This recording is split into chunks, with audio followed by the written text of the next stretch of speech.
Mm, Hello everyone, this is Ankur Buddhiraja, Assistant Professor at the BBA Department of JIMS Greater Noida.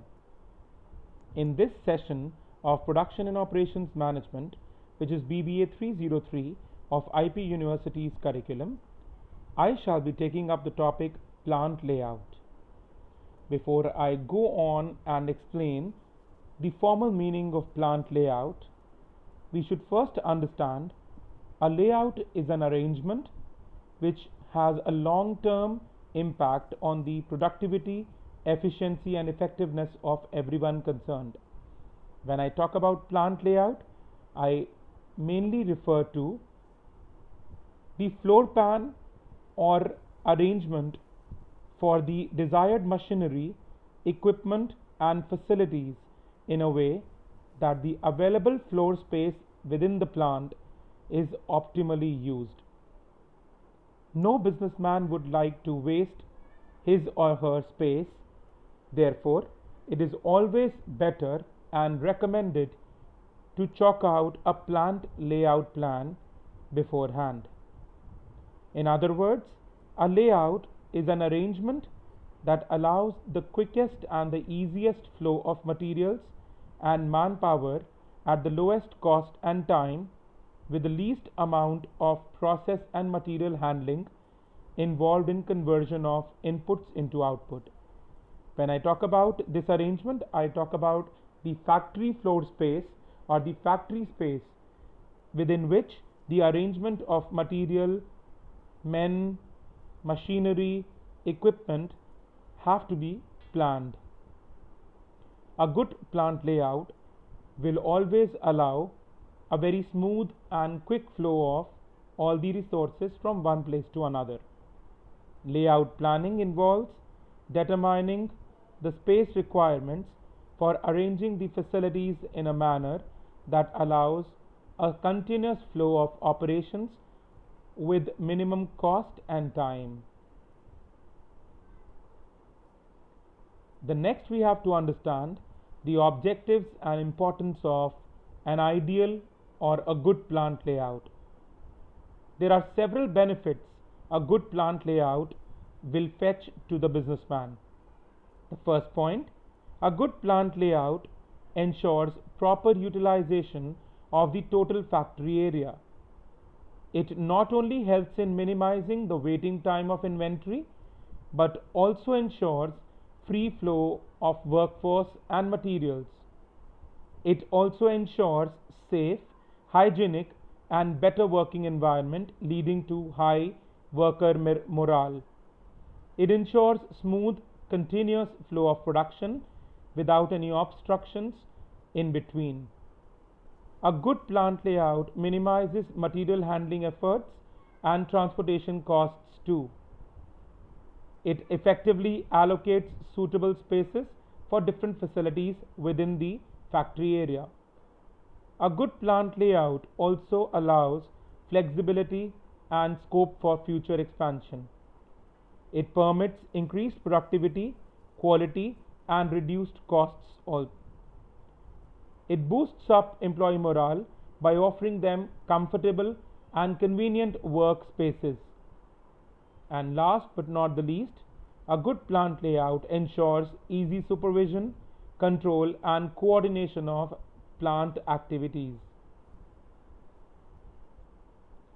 The next topic is the problems of a bad plant layout, or when a plant layout will be called as a bad plant layout. The first problem that will define a bad plant layout would be long production cycles leading to delayed order processing and deliveries. Second point, unnecessary overloading of one machinery while the other machineries will be kept idle. A bad plant layout will lead to difficulties in stock and inventory management. It will also invite unnecessary bottlenecks in the overall production process. A poor arrangement within the factory can also lead to poor utilization of resources.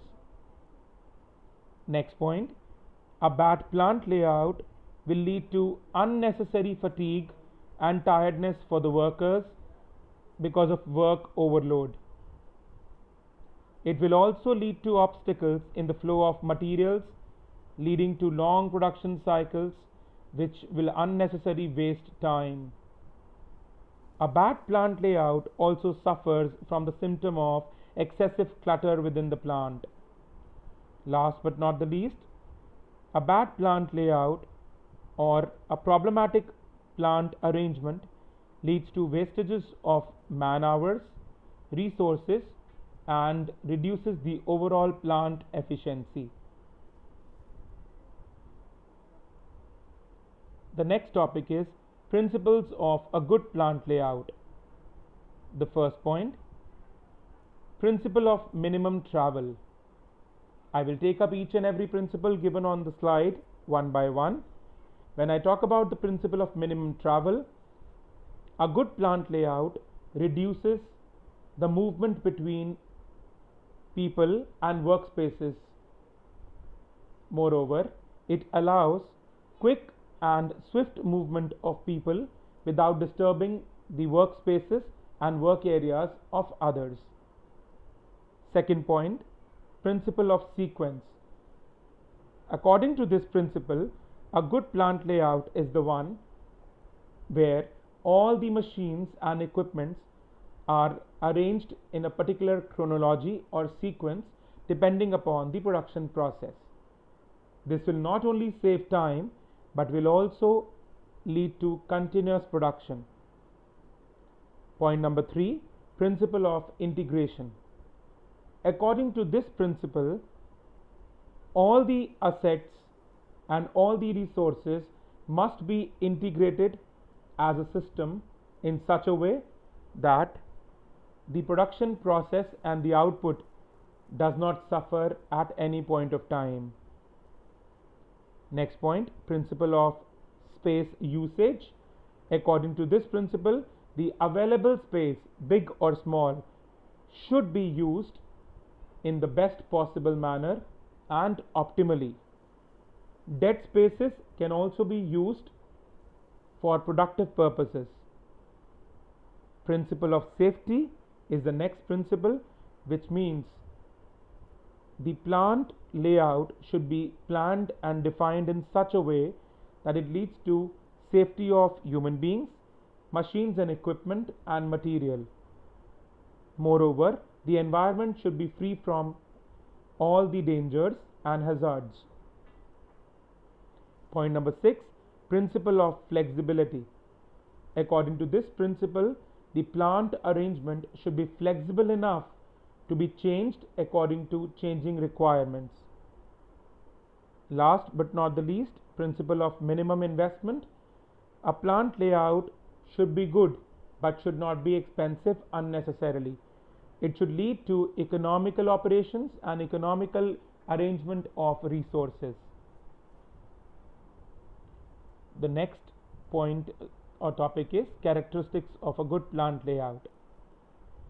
There are several characteristics of an ideal plant layout. The first one being, plants should be laid out with straight passages, because circular or angular passages unnecessarily may lead to wastage of time in movement of people and resources. It must ensure minimum operations handling without wasting any time. It must also ensure minimum goods in progress. More the goods in progress means production at some workplaces or workspaces or workstation is hindered. Therefore, an ideal plant layout should be the one which ensures minimum goods in progress, and therefore the inputs are quickly processed into outputs. It must ensure planned material flow. Material flow, if not planned and is run in a haphazard manner, may lead to wastages and reduces efficiency. A good plant layout should have a planned and interconnected material flow. Next, an ideal plant layout must facilitate proper location of services and facilities which are needed often. In other words, those services and facilities which are often used on a daily routine should be closer to the workspaces, and while the others which are not very often used should be or can be located far from the workspaces. Next, it must ensure automatic handling. That means a good plant layout should not involve too many people and too many man hours in handling and maintenance. Rather, all the machines should be interconnected in such a way that the whole process is automated to a great extent. Next point, a good plant layout should allow proper control over wastages, noise, pollution, glare, humidity, temperature, etc., so that an overall congenial and employee friendly environment is created. Last but not the least, it must also ensure minimum walking of workforce and must allocate balanced workload so that no one person or one worker is overloaded and the other is sitting idle. Moving on, we now talk about or discuss a very important topic in plant layout, and this is types of plant layout. There are four major types of plant layout. First one is product or line layout, second is process or functional layout, third is static fixed position layout, and the last one is a combination layout. We will take up each one of them individually. The first one is product or line layout. As the name suggests, line layout, such an arrangement involves or layout involves a production system where the workstations and machinery, equipment, etc. are located along the line of production. Usually, work units are moved along a line with the help of a conveyor. Moreover, work is done in small amounts at each of the workstations on the line. To use the product layout, the total work performed is divided into small tasks which can be assigned to each of the workstations. Because the workstations do small amounts of work, they utilize specific techniques and equipment tailored to the individual job they are assigned. This actually leads to a higher rate of production. In short, a product or line layout is the one where all the machines are brought together on the line of production or the total product that has to be produced, and all of them are connected to each other by a conveyor so that the production is continuous and produces mass quantity of output. Now we have to understand where a product or line layout is suitable. So this type of layout is suitable for manufacturing units which carry out continuous production on mass basis. Also, in such a layout, the raw materials are fed at one end into the machine and the finished products arrive at the other end without any intermittent stoppages or obstructions. Such a layout also requires long production runs of identical products with a high degree of automation.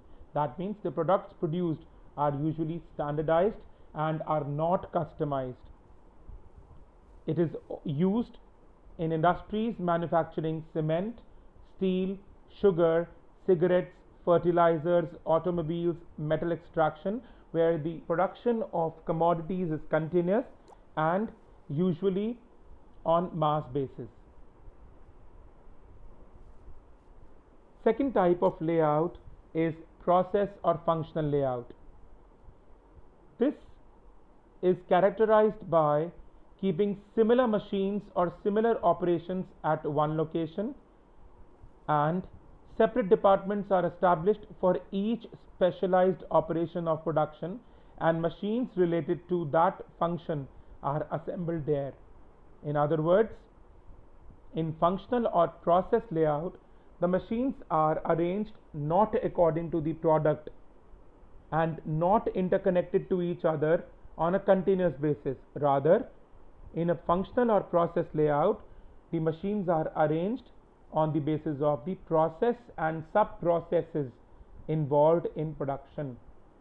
Each sub-process is considered to be a specialized operation, and for each of them, whatever machinery and equipment is necessary, they are assembled near to that function.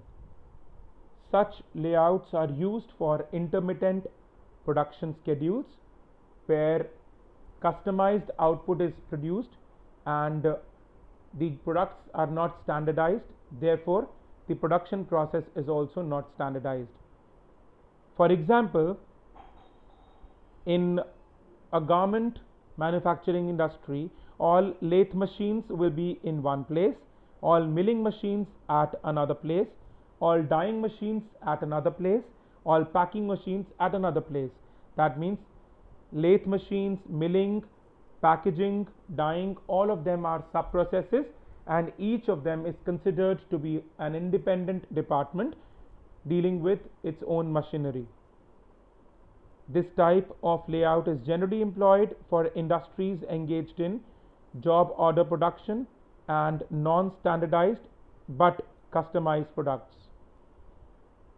These are usually suitable for manufacturing units carrying out intermittent production, and the production process is divided into several sub-processes. They can be also used when the sub-processes don't interfere with or affect one another. Usually, when furniture which is customized in nature or tools or machines which are not standardized in nature are to be produced, process layout is usually used. The second last type of layout is static layout. As the name says, this is fixed position layout. And why it is fixed? Because the output produced is usually immovable. Therefore, all the machinery, laborers, equipment and tools are brought to a site where the output is to be produced, such as construction sites, road building, shipbuilding, wagon production, etc. In this type of layout, the major component remains in a fixed location. Rather, other materials, parts, tools, machinery, manpower, etc. are brought to this location. In other types of layouts, as we have discussed earlier, the product moves, but in a stationary production equipment, men and equipment are moving to the material which remains at one place, and the product completes at that place where the material lies. The major component or body of the product remains in a fixed position because it is too heavy or too big, and as such it is economical and convenient to bring the necessary tools and equipment to work along with the manpower rather than moving the output or the product to be produced. Such layouts are usually used in the manufacturing of boilers, hydraulic and steam turbines, ships, and even road building, dam building, building constructions, where every other resource is moved to the site of production as the output is immovable and too heavy. So such types of layouts are suitable where we have heavy output like ships, roads, dams, and it is difficult to move the production machinery from one place to another. The last type of layout is a combination layout. In many situations where the companies manufacture different types of products, they usually adopt a combination of all three types of layouts discussed earlier, especially when they are involved in products which require different types of production setups. This kind of layout is suitable where there are simultaneously several processes and products are running. So at the same time, a company can use a fixed position layout and within that the company can have a process and product layouts also. With this, I also take up the last topic of the uh, subtopic of the topic, and that is factors affecting choice of layout type. So the first one is nature of product. If the product is to be produced on mass and is not customized and standardized, then we should have a process layout. While if the product is to be produced as a customized output, then intermittent production schedules can be adopted. Therefore, product layout can be adopted. Second is volume of production. If the production is done on a mass basis, then of course automated machines are used and continuous production schedules are adopted. Thereby, the process process layout is used. While when I talk about intermittent productions and small amount of production to be produced or to be carried out, then we have to go for intermittent production schedules. The next is types of machines. When I talk about automated machines, which are usually run through computers, and we are not having much of manpower, then we usually adopt automated production schedules or continuous production schedules, leading to